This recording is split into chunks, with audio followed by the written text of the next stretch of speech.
it is important to tell our own stories because the narratives that come out of Africa are told by people who do not know Africa.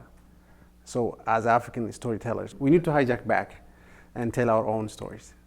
I am Mandela Mwanza. I am Malawi. I am a college dropout turned rap superstar, turning self-belief into an all-conquering weapon that will bring my country and I to the threshold of my wildest dreams.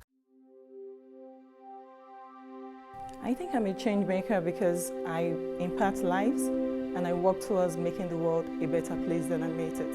I am very glad to participate to this yearly program because at the first time we teach how what is human-centered design is that if you have idea and technology, you have to be sure that this idea is really respond to human needs. I do believe that we're in a very sweet spot of using technology to solve our local problems as opposed to what used to be in the past years. So it's like the right time right now is to actually take advantage of these resources, and then instead of waiting for other people to give us the solutions, we can actually use what resources that we have and solve our own local problems. It's not important for us to look at the positions that bring us to the front pages, but if we look at it in a way that it doesn't matter whether anybody sees you or not, but that you take up the responsibility even without recognition and lead from within your communities, in your homes, in your villages, generally, we'll find that it does not have to be about elected positions. It's just about initiative, responsibility, and the love that we have for our neighbors that will enable us be leaders. You need to respect the Constitution because it is the will of the people. So if you are a leader, you are not the top leader, you are a servant.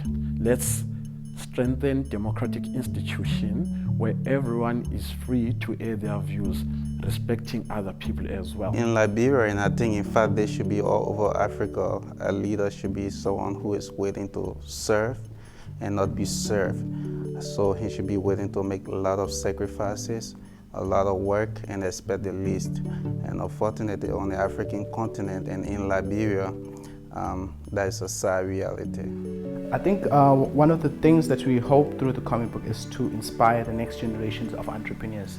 People who think beyond the lemonade stand, people who think out of the box, coming up with maybe the next Steve Jobs, the next Facebook creation, coming up from Africa. So we're hoping to be, through the comic book, to be instrumental in creating or grooming or molding the next young entrepreneur of Africa. By default, everyone is an entrepreneur in Africa. Like, we all hustle, we all try to find our way around, but we never actually put those two things together where, oh, if you're an engineer, you can actually make money by creating some innovative products for your local community. Those two things are completely disconnected, and like we need to bring those together. I think too often we are, and it's difficult and it's hard for me because I work in the Black economic empowerment space, but too often we speak about black and white. But a lot of the challenges are also about it's an economic issue. It's not necessarily that you're black or you're white, it's about whether you have the economic means, whether you're black or white.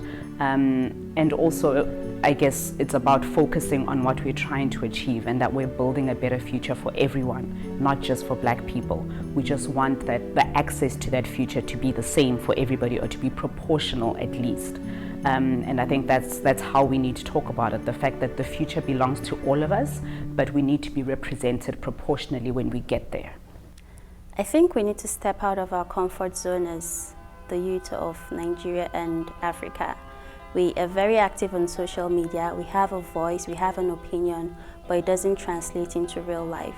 We do not take a very active part in how policies are being shaped in our country. And that is what we need to do. It is good to have a voice. It is good to create noise or try to get people to to come on board and support an idea or ditch an idea or influence the policymakers, but we also need action. This is going to be a collective effort. The governments cannot be disconnected anymore.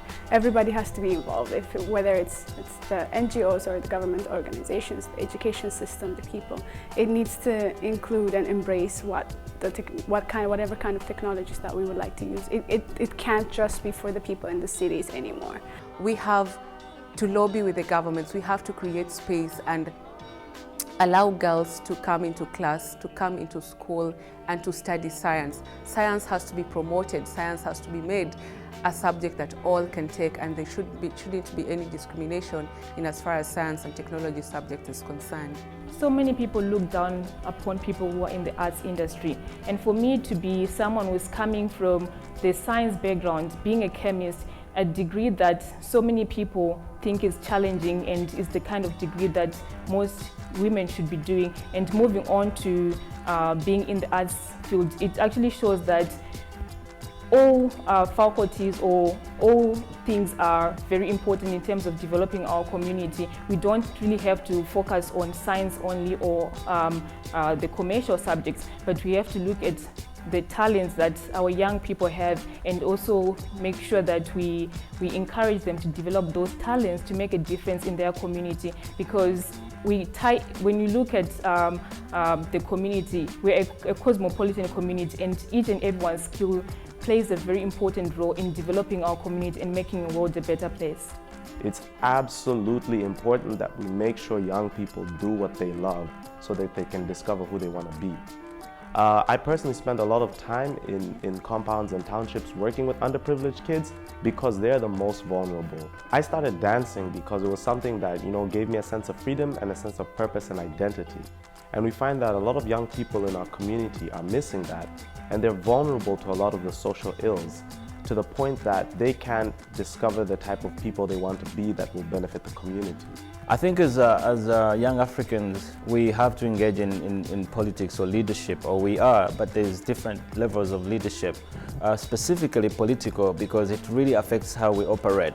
And the only difference is we really have to find other ways, the non-violent ways. We're not gone are the days where we're going to go on the streets and just shout, because specifically from Uganda, where I come from, this doesn't work. We know exactly where you end up. But we have to start conversations that really, by using all different kinds of avenues, specifically arts, to talk about, to engage with the politics, the politicians. And this is going to be a very slow movement, but I think it's going to be important, because we have to try to understand where they're coming from and also try to put them in our position. I think a lot of us as performers have started to notice the importance of the message that we deliver in our content. We have the power to shape how people think, how they view themselves, how they view the world around them. And for me, harnessing that power is very important, so that we're able to not just cash in on trends, but to be able to pass the light that we're given as artists, to be able to shape a new world view for individuals and communities.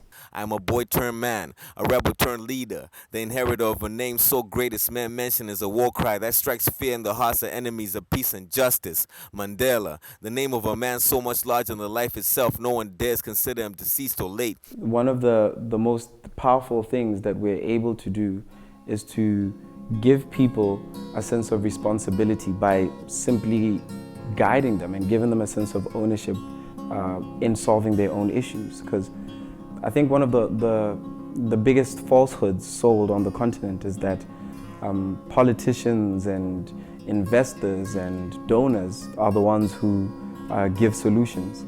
And the truth of the matter is that if that was the reality, all our problems would have gone away a long time ago.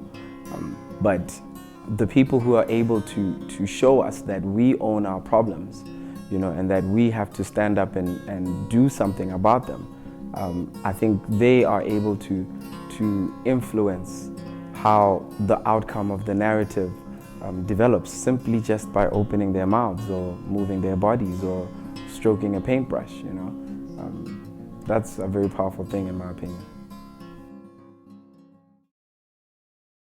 Slow time down to accommodate our lateness. Back from the abyss, I planned a hiatus. Stonewall pain as we came from the caves. It's ancient art forms on digital platforms. Rap songs that carry tribal drum patterns. History of the future, watch as it unravels. Black as midnight, keep on moving with the travel. My melanin resilient, wear struggle like apparel. African time, sun dials the sky, the full moon is bright. My campfire lights, stars shine in the heavens, spark up the night. Bow and arrow, sharp spear, bring on the fight. Proud warrior tradition, swing swords with might. I inherit the science from the father of my father, it's my culture. Survive centuries of vultures, couldn't silence the poets or break all the sculptures.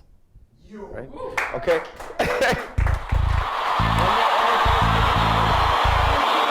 People of every race and every walk of life, the world thanks you for sharing Nelson Mandela with us. His struggle was your struggle. Since I got myself an email from Obama's people, it's been life after death. This is third out of sequel. Stepped out the social grave where the people usually leave you with a tombstone engraved. Nobody's gonna need you. Let me take you to a place called a decade and a half where they said I'd never make it, but I'm never going back. I drove past fast, weaving down memory lane with no traffic, solitary bars on my brain. There's no cash in the country that we caught in the flames. Then my passion on the track is like the thought of a train. Now I'm packing up the hip hop in the blood of my veins. More talk, less action, and my country's in pain. So when Obama comes calling, they hoping that one man is black and he raps and he's from Africa, man. Hip hop has now changed. You can run and tell the fellas and never forget the day that Obama found Mandela. Perhaps Mandela was right that he inherited a proud rebelliousness, a stubborn sense of fairness from his father.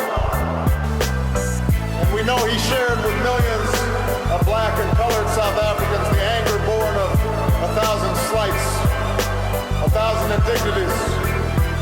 This is conscious hip-hop, for the people hip-hop, HIV hip-hop, now that's some sick hip-hop, social issues hip-hop, and the hunger hip-hop. There's so much going on, you can pick a number hip-hop. Child soldier hip-hop, I thought I told you hip-hop. Degraded women hip-hop, gotta stop hip-hop. To everyone concerned, let the girl learn hip-hop. See the flow's clean, this is global health hip-hop. You wanna start a business, this is start a business hip-hop. You wanna plan a family, this is family planning hip-hop. This is family hip-hop, all together hip-hop. Divided we a hip and hop, united we a hip hop.